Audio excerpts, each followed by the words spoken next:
So welcome back, guys, to TLL TV. Mariame Choucair. We're here at Jubilee Stadium. I'm here with the number 10 of Sydney FC, Milos Ninkovic. Thank you so much for your time today. I really appreciate you, taking some time out of your pre-season training to have a quick chat today. It's very exciting to be here. My first question to you is, how are you enjoying Sydney life? What is it like to live in Sydney? As you know, I always say that I like Sydney. My family is happy here, and as you know, maybe 3 weeks ago we got permanent residence. Thank you very much.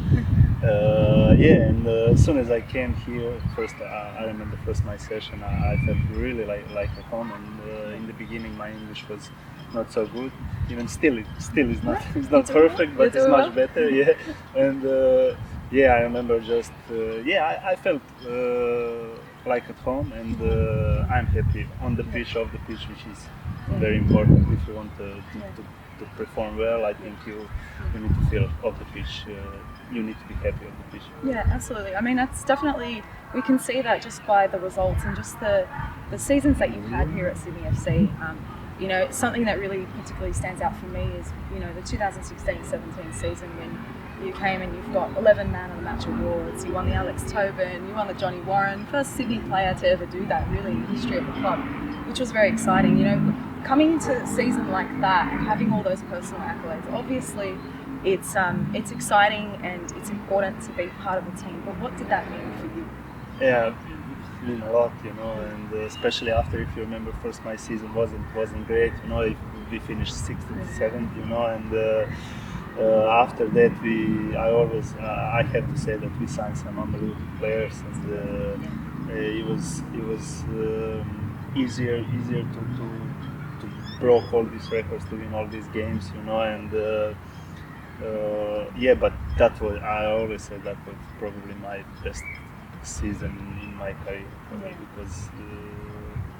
But I want to say one more time, that I got all this because of my teammates, because of coaching staff, medical staff. We all work hard, and as I said, before the season we signed some unbelievable players, that was one of the best years in my career. Do you find that the culture at Sydney FC is like a family culture? Is that what really drew you to the club? Yeah, after that first season, then obviously I start to feel we start to feel like really family, like Sydney FC family, because we signed, as I said, good players, but also very nice people, and which is very important. I remember when I used to play for Hyundai, we had unbelievable players, but we didn't have that kind of atmosphere, and we won nothing. That's most important thing, that you have good players in dressing room, and obviously they're all good players, and that was the reason we were so successful. When you scored that penalty, that winning penalty against Victory at Allianz, in that moment, what made you run to the fans? What was it about that moment that made you want to celebrate with the fans? So many people ask me that question. Okay, sorry. But still, I don't know. You don't know? Because it was something that I can't explain. And I always said in the extra time I felt a little bit my hamstring, but as soon as I scored that goal, I feel nothing. I was that was something unbelievable, and all that game, all atmosphere in the Elias Stadium was unbelievable, and as you said, the year I had and the year we had as a team, we couldn't lose that game, and even the last penalty, I knew that I would score. I love it. I love to see that confidence. On the basis of that confidence, when you guys came up, obviously the season after, there was heartbreak.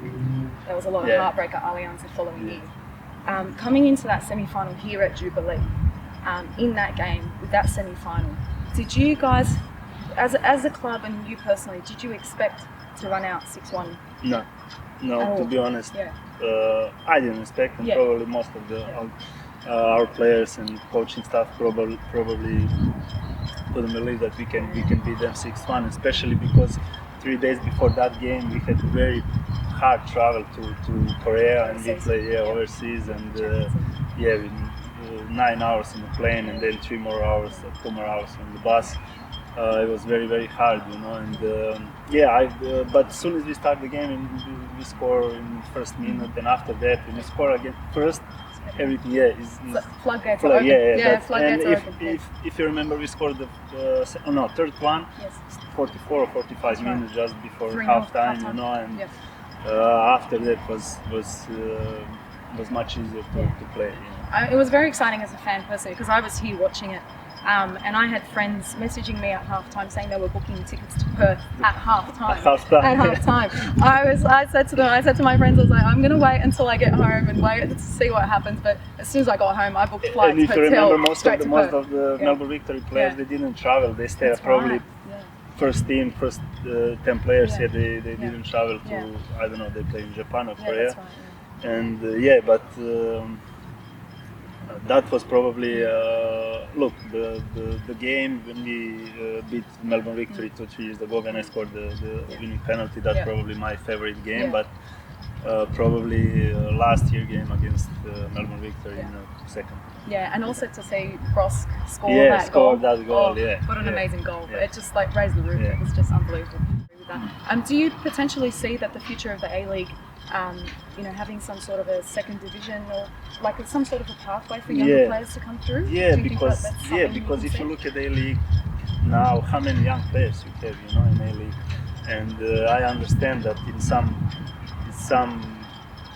point the clubs, they need some foreigners, they need marquee players, but I think not just Sydney FC, I think every club in Australia, they need to give chance to young players, because otherwise it's going to be very tough for Socceroos, for Australian national team, for Socceroos. If you look at the Socceroos 2006 and even 2010 when I played against them, they had some unbelievable players. They have now as well, but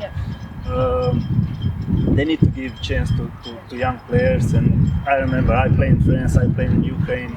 Even they have some, maybe it's not very good young players, but he is alright. He will play every game, and doesn't matter if he plays bad or good, he will start next game, because that's for them. It's important to have a game, and that's why I think, as you said, maybe second league they can help them maybe to develop, but they need to really to do something to the young players. I heard along the lines of something that you potentially opening up some sort of an academy of some sort. Is that something that you had in the works? Are you allowed to reveal that? I'm not sure if I'm asking. I'm thinking because one friend of a very good friend of mine, he's Misha Radovic. He was my coach when I was 19 years old, and he has UEFA Pro license, and I already worked with him. I know how good he is, and we are thinking to open something. I don't know, this year, next year, maybe when I retire. But I just want to open something different. To open some skill academy that to teach kids something that it's really important, because I can't remember. I always said when I used to play for Dinamo Kiev, we play against Barcelona. And even back then, everyone says if you want to play football, you need to be strong, you need to be fast. And then when I saw all these players like Iniesta, Xavi, Messi, I couldn't believe it. They are not strong, they're not so fast, but the ball is always at their feet. And after that game, I started to follow Barcelona, to watch them every game, because I really enjoyed, and that's why I want to open something.